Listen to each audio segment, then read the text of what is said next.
بسم الله الرحمن الرحيم. أعوذ بالله من الشيطان الرجيم. ألم تر إلى الذين أوتوا نصيبا من الكتاب يؤمنون بالجبت والطاغوت ويقولون للذين كفروا هؤلاء أهدى من الذين آمنوا سبيلا. عزیز طلبہ اکرام،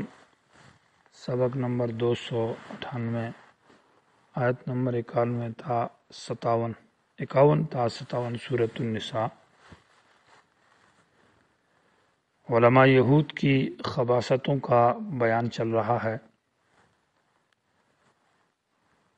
الم تر الی الذین اوتوا نصیبا من الکتاب، یہود جو مدینہ کے اندر تھے وہ مکہ گئے اور مکہ کے مشرکوں سے جا کر معاہدہ کیا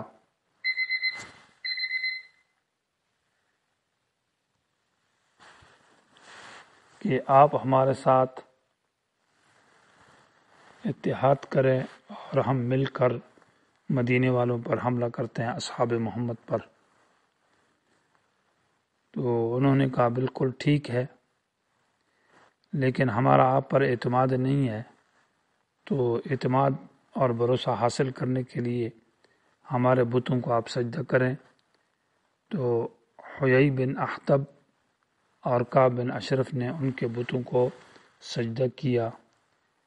اور ساتھ ساتھ مشرکین مکہ نے یہ سوال پوچھا، فتویٰ پوچھا کہ ہم تو بیت اللہ کی خدمت تعمیر کرتے ہیں اور طواف اور حج سعی وغیرہ کرتے ہیں، تو ہم ہدایت پر ہے یا اصحاب محمد؟ تو انہوں نے کہا کہ ہؤلاء اہدی، یعنی انتم اہدی من محمد، تم محمد سے زیادہ ہدایت پر ہو۔ تو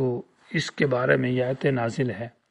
کہ ان کی خباثت کے ایک تو یقین کرتے ہیں جبت اور طاغوت پر، یعنی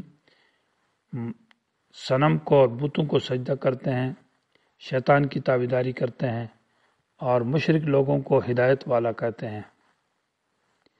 الم تر الی الذین، گویا کہ یہ بہت ہی تعجب کا جملہ ہے کہ آپ نہیں دیکھتے ان لوگوں کو اوتو نصیبا من الکتاب، جن کو کتاب کا کچھ حصہ دیا گیا ہے، یؤمنون، یقین کرتے ہیں، بالجبت، سحر اور منتر کے اوپر، والطاغوت اور شیطان پر، ویقولون، اور کہتے ہیں، للذین کفروا، کافروں کے بارے میں جو کہ مکے کے مشرک ہیں، ہؤلاء اہدی، یہ ہدایت والے ہیں، من الذین آمنوا، ایمان والوں کے مقابلے میں، سبیلاً، راستے میں یہ زیادہ ہدایت والے ہیں اور درست راستے پر ہیں۔ جبت اصل میں ہر اس کام کو کہا جاتا ہے جس میں خیر نہ ہو، جبس سا کے ساتھ، اور جبت بمعنی یعنی جس کام میں کوئی خیر اور فائدہ نہ ہو اس کو جبت کہتے ہیں۔ طاغوت کا لغوی معنی تو سرکشی کے ہے، ان کا مصداق یا تو وہ صنمان دو بت ہے، جبت اور طاغوت، یا جبت سے مراد یہ ہے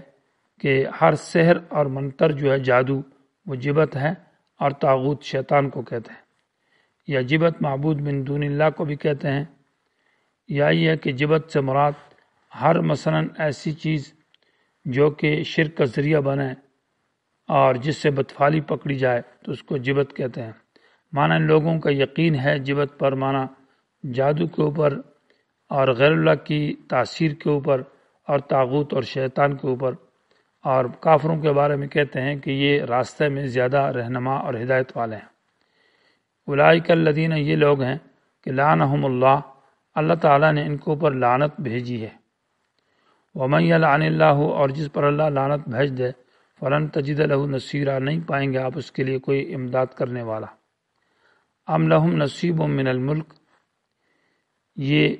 ام بمعنی بل آ کے ہے، اور یہ استفہام انکاری ہے۔ معنی اللہ تبارک و تعالی نے ان کو ملک کی ظاہری بادشاہوں کے لیے، یعنی دو چیزیں ہوتی ہے کہ ایک ظاہری بادشاہی مملکت جو کہ بادشاہوں کے لیے ہوتی ہے، اور ایک ملک کی باطنی ہوتی ہے جو کہ علماء کے لیے ہے، اور یہ دونوں جب جمع ہو جائیں تو یہ انبیاء کے لیے ہوتی ہے۔ تو معنی یہ ہے کہ کیا اللہ تعالیٰ نے نصیب کیا ہے ان کے لیے ہے، نصیب معنی حصہ من الملک کی بادشاہی کا، ظاہری بادشاہی بھی اللہ نے نہیں دی، اور باطنی جو کہ علماء کے لیے وہ بھی ان کو نہیں دی۔ یہ استفہام انکاری ہے، معنی کیا ہے ان کے لیے اچھائی کا کوئی حصہ معنی نہیں ہے۔ فَإِذَنْ اگر ہو بھی جائے تو لَا يُؤْتُونَ النَّاسَ نَقِيرًا نہیں دیں گے لوگوں کو نقیراً گٹھلی کے داغ کے برابر بھی، جو کھجور کی گٹھلی میں پیچھے کی سائڈ سے جو نقطہ اور داغ ہوتا ہے اتنی بھی نہیں دیں گے۔ نقیر اس لیے یعنی گویا کہ اتنے بخیل ہوں گے، جو انسان مال کو خرچ کرتا ہے تو مال کے اندر نقطہ پڑ جاتا ہے، داغ پڑ جاتا ہے، تو گویا کہ یہ داغ کے برابر بھی نہیں خرچ کرتے، بلکہ یہ تو حسد کرتے ہیں۔ ہم یحسدون الناس، بلکہ ام بمعنی بل، یہ حسد کرتے ہیں الناس لوگوں سے، مراد مومنین اور صحابہ کرام ہیں، علامہ آتاہم اللہ من فضلی، اس مال پر اور اس علم اور مرتبہ پر جو اللہ نے ان کو دیا ہے، جو کہ قرآن ہے، اسلام ہے، ختم نبوت ہے۔ فقد آتینا آل ابراہیم، صحیح بتائی جا رہا ہے کہ حسد کرتے ہیں صحابہ و مومنین سے، تو کیا یہود کے بڑے جو انبیاء ہے، حضرت موسیٰ، حضرت سلیمان علیہ السلام، حضرت ابراہیم علیہ السلام، تو ان کو بھی اللہ تعالیٰ نے یہ نبوت اور یہ بادشاہت اور یہ ملک دیا ہے، تو پھر حسد ان سے بھی کرو گے؟ یہ تو بہت بری بات ہے کہ اپنے بڑوں سے بھی حسد کرتے ہیں۔ فقد آتینا، یقیناً ہم نے دیا آل ابراہیم کو الکتاب اور حکمت، اور ہم نے ان کو دی آتینا ملکا عظیمہ، بہت بڑی بادشاہت۔ فمنہم من آمن بہ، بعض ان میں سے یہودیوں میں سے جو ایمان لاتے ہیں اس نبی پر، ومنہم من صد عنہ، اور بعض ان میں سے وہ ہے جو اس کی ایمان لانے سے روکتے ہیں، یعنی جیسے کہ عبداللہ بن سلام جو اس پر ایمان لائے۔ وکفا بجہنم سعیرا، اور کافی ہے جہنم سعیراً جلانے کے لیے دیکھتی ہوئی آگ۔ ان الذین سے تخفیف اخروی ہے، شدید ہے کہ ان کی تمام خرابیوں کی جو جڑ ہے وہ کفر بالآیات ہے، اور اس کی وجہ سے ان کو یہ خرابیاں ان کے اندر پائی جاتی ہے۔ یقیناً وہ لوگ جنہوں نے انکار کیا ہماری آیات سے، سوف نصلیہم نارا، یقیناً ہم ان کو عن قریب داخل کریں گے آگ میں۔ صلیہ کا معنی ہے کہ جو جلانے کے لیے کسی کو جہنم میں داخل کیا جائے۔ کلما نضجت، اور سوفا یہ تخفیف کے لیے، تحدید توبیخ عار کے لیے کہ عن قریب ان کو داخل کریں گے، معنی سخت قسم کے زجر ہے۔ کلما نضجت جلودہم، جب بھی جل جائیں گے اور جلس جائیں گے ان کے چمڑے، ان کے جسم کے،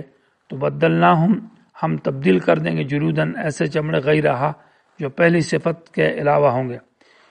معنی یہ ہے کہ جب چمڑا جل جائے تو پھر سوال ہی پیدا ہوتا ہے کہ سزا نہیں ہوگی، اس لیے کہ وہ جل گیا اور جلی ہوئی چیز پر دوبارہ تو جلتا نہیں، اس پر اثر نہیں ہوتا، تو جواب دیا کہ بدلناہم، ہم تبدیل کریں گے، جلودن ایسی حالت پر غیرہا جو پہلے کے سوا ہوگی۔ معنی یہ ہے کہ صفت بدل جائے گی،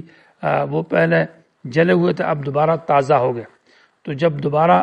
تازہ ہو جائیں گے تو یہ معنی گویا کہ پہلی صفت جو جلی ہوئی ہے اس کے علاوہ دوسری صفت ہے، تبدیل فی صفت مراد ہے، تبدیل الذات مراد نہیں ہے کہ اس کی ذات ہی بدل جائے گی، بلکہ وہی چمڑا ہوگا، ابھی پہلا جلا ہوا تھا ابھی تازہ ہو جائے گا۔ نتیجہ اس کا یہ ہوگا، لام عاقبت ہے، لیذوقوا العذاب، تاکہ یہ عذاب چکھیں، اور ذوق سے مراد یہ کہ دوا میں عذاب ہے یا عذاب ان کے اوپر ہمیشہ ہوگا۔ بے شک اللہ تعالیٰ کانا عزیزاً، اللہ غالب ہے، یہ سزا دے سکتا ہے، حکیماً، اللہ نے یہ سزا مؤخر کی، اس میں اللہ کی حکمتیں ہیں۔ والذین آمنوا، وہ لوگ جو ایمان لائے، وعملوا الصالحات، اور نیک اعمال کیے، سندخلہم جنات، ہم داخل کریں گے ان کو ایسے باغات میں جن کے نیچے سے نہریں جاری ہوگی، ہمیشہ ہمیشہ ان کے اندر رہیں گے۔ لہم، ان کے لیے، فیہا، ان جنات کے اندر، ازواج، بیویاں ہوں گی، مطہرۃ، پاک ہر گندگی سے اور حیض سے اور بیماری سے اور بدبو اور بد اخلاقی سے۔ وندخلہم ذلا ذلیلا، اور ہم ان کو داخل کریں گے ایسے سایوں کے اندر، ذلیلا معنی دائما، جو ہمیشہ کے ہوں گے، یا طویلا۔ ذلیل اس سایہ کو کہتے ہیں جس میں لا حر ولا برد، لا حر ولا برد، جس میں نہ گرمی ہو اور نہ سردی ہو، اور جس کے درمیان میں کوئی خلا بھی نہ ہو، اور جو سایہ ہمیشہ اور دائمی ہو، تو یہ عظیم نعمت ہوگی جو کہ جنت کا سایہ ہے۔